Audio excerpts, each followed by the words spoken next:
Bonjour à tous, je suis Dorian, je Bonjour, suis toujours bonjour. avec Baptiste pour commenter ce Nexus Duel Commander 2025 qui s'est passé début mars. On commente cette fois-ci Ketramos piloté par Philippe, qui est un blanc-noir contrôle contre Samut piloté par Raffle, qui est un Grul aggro, Grul. Ouais. qui va mettre beaucoup Samut de va- pression. Ouais, ça va pas poser beaucoup de questions, ça va attaquer. On commence par un petit elfe pour remplir. Samut sur le play, Samut ça va être très fort avec un Dork Tourin parce que ça a la vigilance, ça a Ace, ça a First Strike, et si ça connecte, ça pioche, et ça va être très très important pour nous. Ouais, je connaissais moi le gros Samut que j'aimais beaucoup à l'époque, mais c'est vrai que celui-ci je connais un petit peu moins. Et donc, un fetch uniquement du côté de Philippe, et comme attendu, c'est Samut qui va arriver. Porte ouverte, 2-3 First Strike, vigilance, célérité. Hop, Ça va vite. 2 points de dégâts, on pioche. La seule chose que pouvait craindre Raphaël, là, c'était une push. Ouais, ou un Force Spike. Manatis, pardon. Une Manatis, mais avec la Alpheline, il n'y a pas de contre possible, donc il est tranquille. C'était un très bon tour 1. On va commencer, ouais, on va surveiller, très bon choix. On prend déjà la pression, faut déjà réagir. Ouais. Donc on va essayer de trouver les solutions.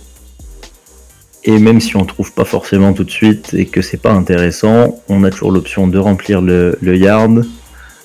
Et ça va être très très bien pour Ketramos qui va vouloir exiler avec tous les cailloux des choses, des cimetières. Une prismatique vista, on n'a pas besoin de land.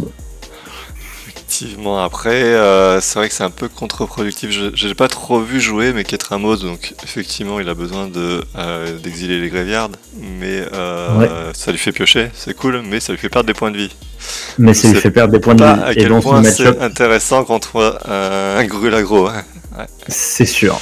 Mais par contre, la saga, ça c'est vraiment intéressant parce que ça va lui permettre d'aller chercher des reliques, de quoi aller. La relique de Progenitus, d'exiler un petit peu. Ce genre de choses, d'exiler et d'avoir sa 4-4 lifelink qui rapidement pourra faire des choses. Pour 3, du côté de Samut, le nouveau gobelin de Etherdrift qui donne célérité à tous ces gobelins et qui au début du combat pendant son tour crée un jeton 1-1 gobelin qui va attaquer. Ouais, là... Ça Arthur Engine aussi. Là, dans Samut, ah ouais, ça va faire des choses. Hein. Ça va piocher des cartes.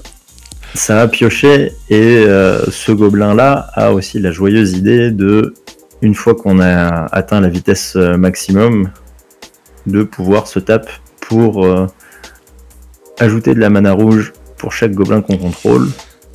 Et au vu de Samut, il va aller très vite à la vitesse maximum à mon avis. Donc on résume, dans Samut, ça fait piocher des cartes et ça fait ramper. Ouais, tout ce qu'on veut, quoi. Et un loyaliste de la Légion en plus. Ouais. Je pense que c'est déjà beaucoup trop de pression pour Ketramos. J'aimerais pas être à sa place. Ouais, il va vraiment avoir du mal. On va donc passer en phase d'attaque. Il va venir avec Samut et les 2 nouveaux gobelins. 3, 4, pioche 2.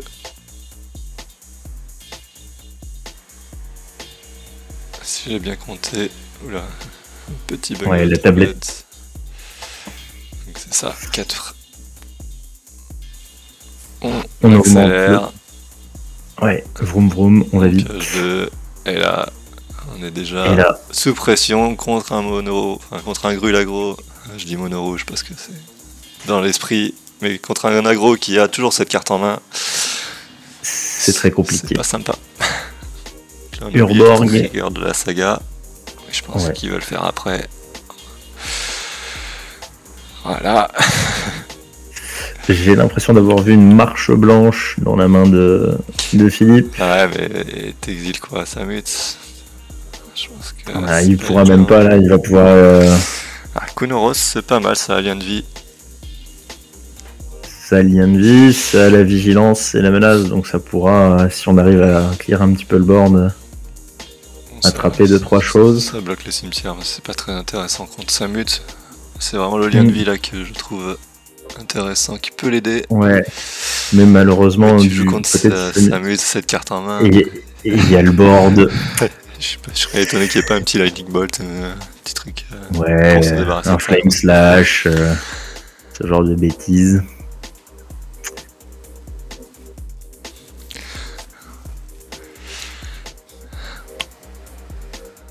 On va prendre un rouge, une galvanique. Ouais. On se fait la place tout de suite.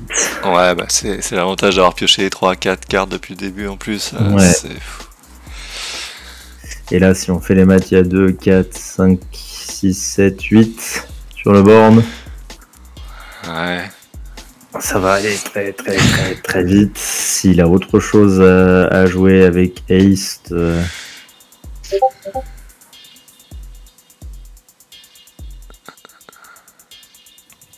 on va rapidement prendre le lead. Ouais. Et voilà, 2, 4, 5, 6, 7. Malheureusement pas de réponse. Hein.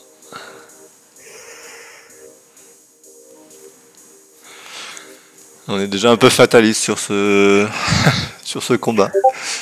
C'est sûr que là le toss est vraiment très important pour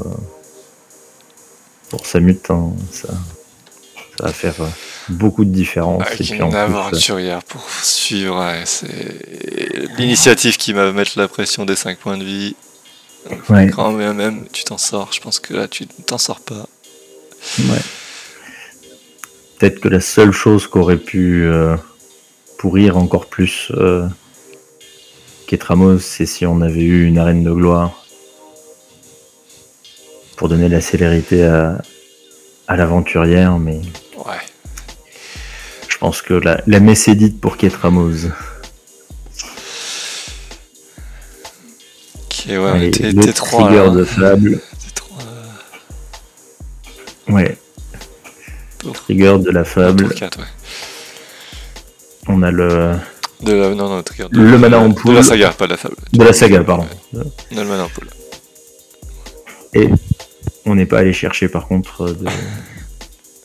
Si, je pense que... Ah oui, non, il a posé son terrain. Alors, est-ce qu'il a posé son terrain en réfléchissant? Je ne sais pas. Effectivement. Ouais, de toute manière, il était plus dans la partie. Ça se voyait. Donc, round 2. Ouais, première partie sans appel. Trop de pression. Un Samut sous le play qui rampe dès le terrain. C'est vraiment... Ouais. Je pense que vraiment pour Ketramos, il faut réussir à garder une main avec de la gestion ou un toxique déluge ou un dame, une push pour vraiment gérer les premiers tours. C'est ça, il faut gérer le premier elfe parce que je pense qu'il sera pas tout seul, il y en aura d'autres. On peut pas se permettre d'avoir un Samut tour 2 qui va faire piocher et qui va mettre beaucoup de pression. Ça c'est vraiment pas possible. Donc on garde cette main, un fetch, on voit une justification, un indicate, on voit un Orcish Monster. Ouais, ça va être très bien. Parce que pour gérer ça va pouvoir attraper le bird. Oiseau. On verra s'il le fait tout de suite ou pas. Mais moi, je pense que c'est le mieux. Hein. Ouais. On a l'expérience de la première partie. On se dit qu'un Samut T2 c'est chiant. Ouais. Allez, on surveille comme d'habitude. On va pas trop se poser de questions à mon avis.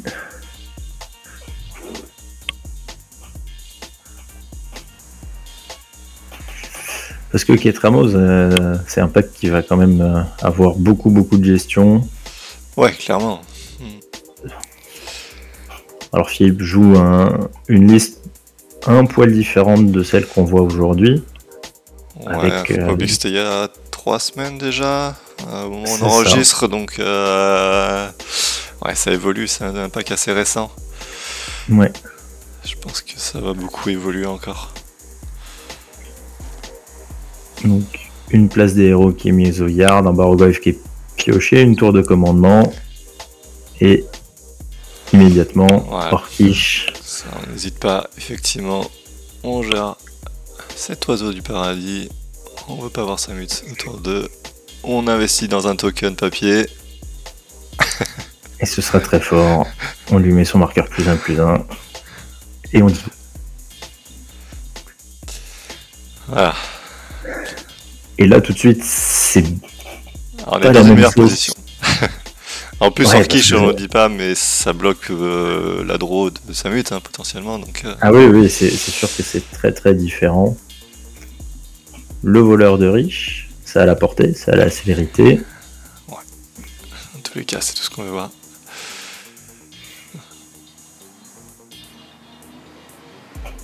Et ça peut potentiellement aller voler les cartes de l'adversaire.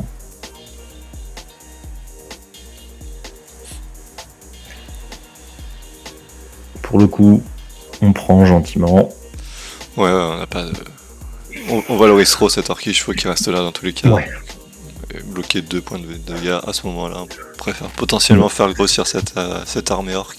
Ouais, et c'est clairement pas pareil que la première, parce que hein, on détape son tour 3 à 17 et pas à 12.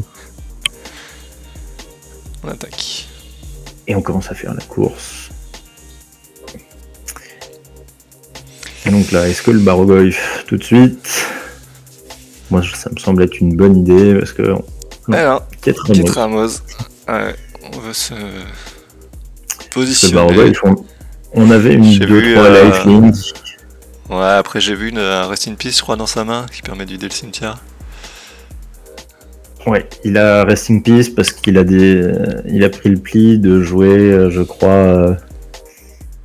Rest in Peace Helm. Ouais. Pour se garder un petit bouton ou Tywin si jamais.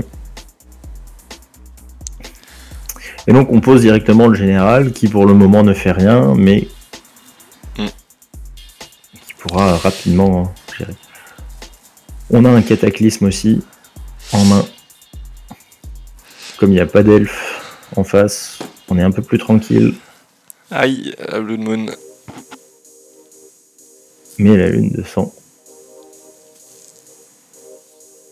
Et ça, on l'avait pas anticipé, je pense, chez Ketra Ramos.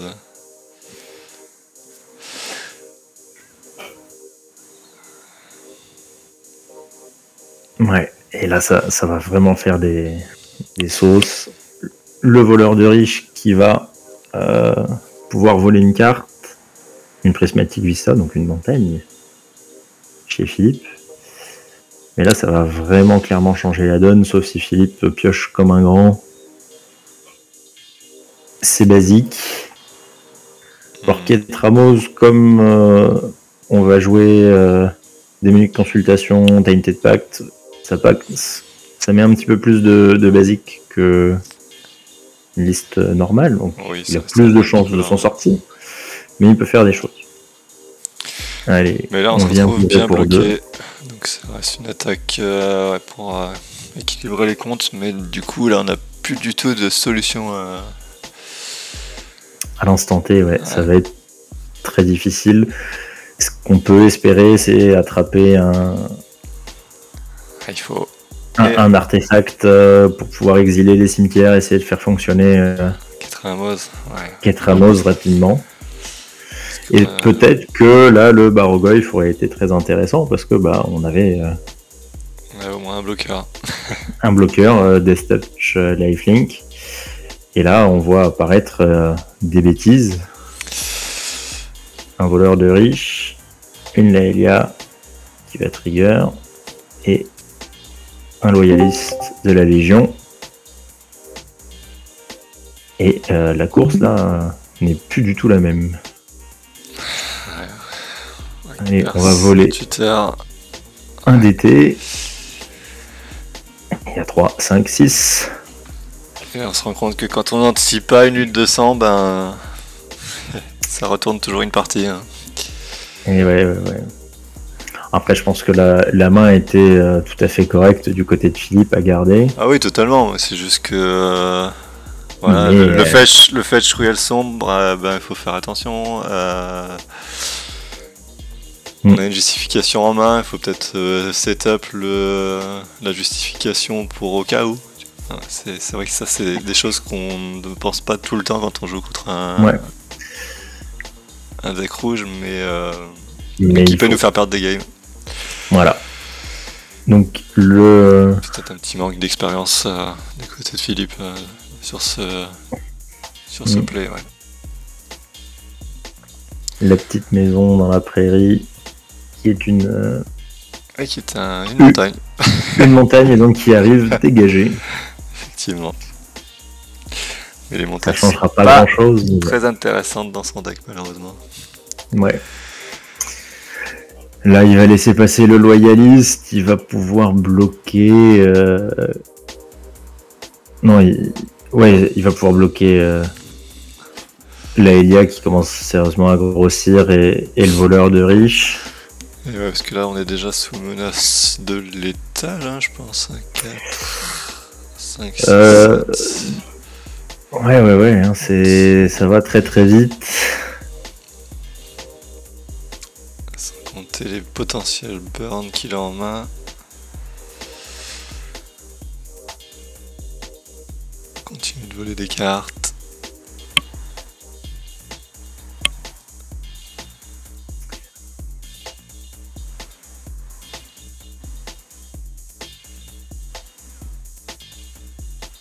Donc on va aller bloquer... on n'a pas le choix d'essayer de le travailler dans le haut du board.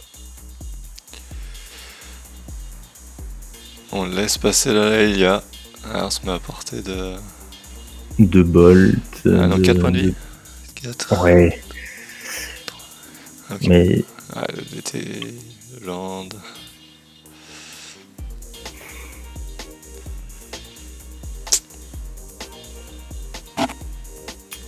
Parce que là, on peut donc aller chercher un land. On est à 5 DT. Pour 3, on peut aller chercher un Ghostfire Slice qui va venir coller 4. Parce que donc il peut utiliser le DT adverse. Comme il attaquait avec un rock ce tour-ci. Pour 2 DT. Et c'est parti. Je regardais le voleur de riche, donc là il a joué la vue prismatique adverse. Hein. J'ai pas l'impression qu'il ait le droit de le faire. Mais bon. Ah oui, on ne peut jouer que la... C'est peut-être que je vais quelque chose, mais ouais, tu peux jouer les cartes, mais tu peux pas... Enfin, tu peux... Casse les cartes, mais tu peux pas jouer dans le terrain. Bon. En attendant, ce tuteur qui devrait plier la partie, effectivement. Voilà, et c'est ça. On va chercher la tranche d'Ectofeu et... Bon, ça lui a permis d'avoir un terrain de plus. Ça n'aurait pas changé grand-chose, j'imagine, mais on aurait peut-être gagné un tour. Mais bon. La lune de sang était trop impactante sur cette deuxième partie. Et donc un 2-0 sans appel. Ouais, ça va très très vite. Ça va vite. Ketramos qui n'a pas le temps de se setup comme il faut. Peut-être un jeu un peu trop haut de courbe ou qui n'arrive pas à bien gérer les aggros. Ouais. Donc une première victoire sur cette ronde 1 de Raphaël avec son Samut. Voilà. Et du coup, on vous remercie pour la ronde 2. On vous remercie d'avoir suivi cette partie. Et bonne journée. Et on se dit à bientôt pour de nouvelles aventures. Ciao, ciao. Salut.